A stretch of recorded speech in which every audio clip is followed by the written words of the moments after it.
Hi, everyone. I'm Thérèse, and this is New York Girl Again, The After, the podcast for caregivers who have survived the hardest chapter of their lives and are now gathering both the courage and the strength to write the next one. I'm so grateful to be walking this road with you. January can feel strange for people like us. We managed to survive the holidays, and that alone is no small thing.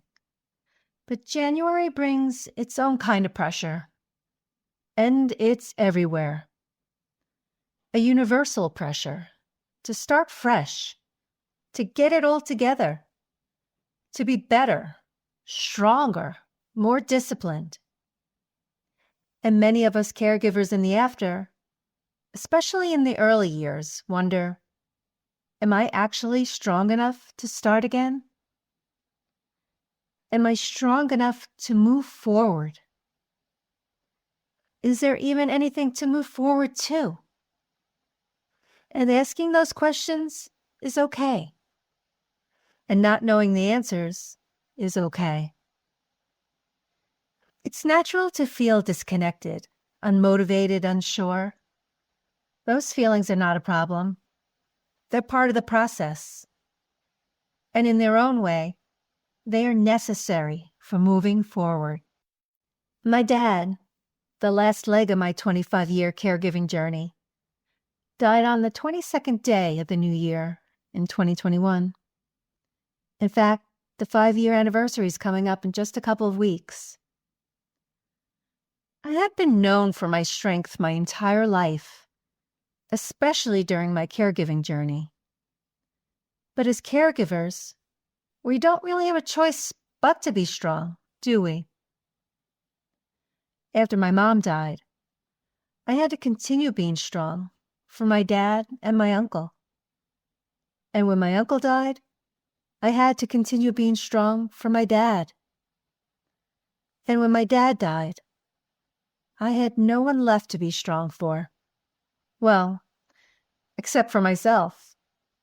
But for someone who had been strong for everyone else for so long, that concept was completely foreign. And for a couple of years, I truly believed that my strength well had run completely dry, bone dry, under a scorching sky in the middle of a desert with no forecast of rain, ever. All I knew was that my body ached. My motivation was non-existent, and my emotions came in waves. I remember thinking, how did I survive all of that for so long and feel like this now? But what I've learned in the almost 5 years since my caregiving journey ended is that the strength I relied on for so long was never meant to be permanent. Because caregiving strength is different. It's fueled by urgency, by responsibility, by love, boundless love. It runs on adrenaline, on constant vigilance, on putting yourself last. That kind of strength is powerful, but it is also incredibly expensive. And when caregiving ends, that system shuts down because it's just not needed anymore. So why do we feel so weak, so depleted after our caregiving journey has ended? Of course, part of it is grief. Grief for the loss of the loved one we cared for. Grief for the role we lived inside for so long. But there's something else happening too. During caregiving, our nervous system lives in emergency mode, 24 hours a day, 7 days a week. Your body learns to stay constantly alert, proactive, always ready. Ready for the next fall, the next symptom, the next crisis. After caregiving ends, part of you finally gets permission to stand down, And when that happens, everything you suppressed comes crashing in, like an avalanche you never had time to notice while you were surviving it all. The exhaustion, the grief, the pain, the unmet needs. This is why so many caregivers feel like they collapse afterward. Because let's be honest, we borrowed energy from the future to survive the past. And eventually, the tax collector comes around with a very large bill. And this is why I'm asking you to look at this month, this beginning of a new year, and respect the shift from survival strength to sustainable strength. Survival strength is that all too familiar caregiver pattern of pushing through pain, ignoring signals, overriding yourself, doing what needs to be done no matter the cost. And that strength served a purpose. It kept you going when there was no other alternative. But sustainable strength looks very different.